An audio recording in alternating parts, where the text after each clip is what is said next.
You were born into an environment that would constantly give birth to new desires, because that's what causes the expansion of the universe. You will never cease to expand in terms of your desire.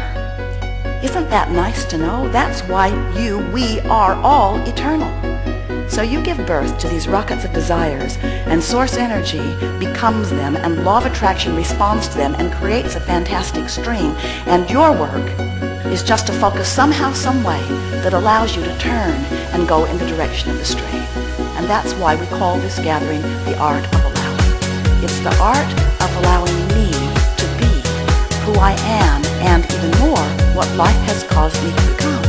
So we're going to stick this in one more time, because we want to be sure that you are really hearing it. You were source energy before you were born into this physical body, and you were amazing as that expanded being.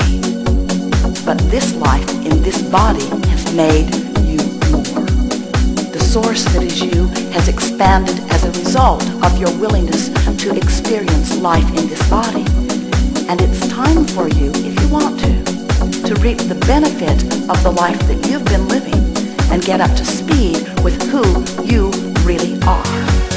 We said if you want to, but there's one more thing we have to stick in there. A sort of disclaimer. We're learning about the disclaimers you all like so much.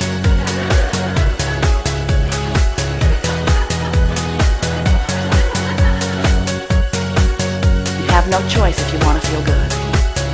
You can't point upstream and feel good. The other day, Esther was talking to Jerry about something. She was really talking to Jerry about something. He listened kindly, sort of. And then he said, mistakenly,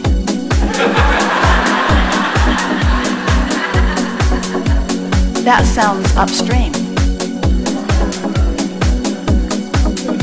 And Esther said, it was downstream for me. You should have been where I was before. And this is something that we really want you to hear. Nobody else has any business telling you whether something's upstream or downstream, because they don't know. Because where you are is where you are. Ooh, that's profound. Write that down. I am where I am. I am where I am. I am where I am. So you stick your boat in the stream, you are where you are, and if you're doing your best to reach for something that gives you a little feeling of relief, then it doesn't matter where you are. You get that? It doesn't matter where you are, because the stream is on its way to everything that you want. The stream is on its way to everything you want now, with the potential of being a never-ending stream that always has more and more and more and more and more. You get that?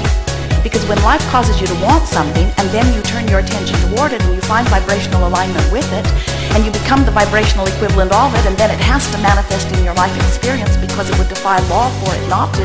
It has to, so now you receive the full manifestation of what you wanted, and now you stand on a new platform with a different set of contrasting experiences, which give birth to more rockets of desire. It's never ending, you see.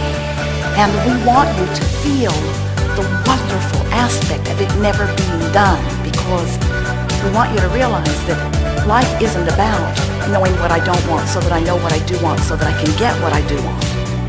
Life is about knowing what I don't want so I give birth to what I do want, so that the stream flows, and when I turn in the direction of the stream, I have a glorious ride on the stream. It's about the journey. It's about the movement forward, you see. You would love every moment of your life if you had dropped the oars and were allowing yourself to go with the flow. And you don't like, to some degree, every moment of your life when you're pointed upstream. And well, you should not. Every illness that exists on this planet is because someone is pointed upstream and the stream is going downstream. Do you hear how important that is? You get the underlying reason for that? You and your exposure to life is what has put the momentum in the stream.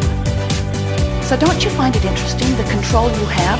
You and what you've lived are the reason that your stream is moving as fast as it is. And you and what you're thinking right now is the reason that you're pointed upstream or with the current, against the current, or with the current. You're in complete control of all of this. A woman came to a gathering a while back, sat in the back of the room. She told everyone later that she had been waving her hand around all morning. We didn't see her. She was invisible to us. because we see energy and alignment. She had lunch with her children, got tuned in, tapped in, turned on. They always do that for her if she will allow it. And then she came back, and she was the first one that appeared all lighted up in the corner of the room. And we said, "You, come forward." She said, "My child asked me to ask you a question if I got called on." We didn't take the time to explain to her that's why she got called on, but she said, "My child wants to know, why are grown-ups so grumpy?" And we said, because the longer you live, the more you find to fuss and worry about. The more you find things that you don't want, and the more you focus upon them, the more you talk about them, the more you join user groups about them. A war against poverty, and war against drugs, and war against AIDS, and war against terrorism, and war against cancer, war against, war against, war against. The more you push against those things you do not want, now hear this, the more you see those things you do not want, what happens when you know what you don't want? What happens when you know what you don't want? You know what you do want. So every time you see in your magnificent environment something that you don't want, you cause your stream to go a little faster that way. Nice to know. So friends, we see you. We see your streams. You've got rip-roaring streams. Jerry and Esther went whitewater rafting a few months ago. It was such a wonderful day. And as they put their boat in the water, there were 6 of their then friends that went together. And all of the other boats had high school wrestlers in them. It's interesting to see. The daughter of one of the people in the boat with Jerry and Esther said to her father as he was leaving the house that morning, "Did you tell the river company how old you guys are?" She didn't come, or she would have been promptly drowned. But as they put their boat in the water, not one of them even had the slightest inclination to turn the boat upstream and begin paddling. It was obvious that the stream was going to have its way with them.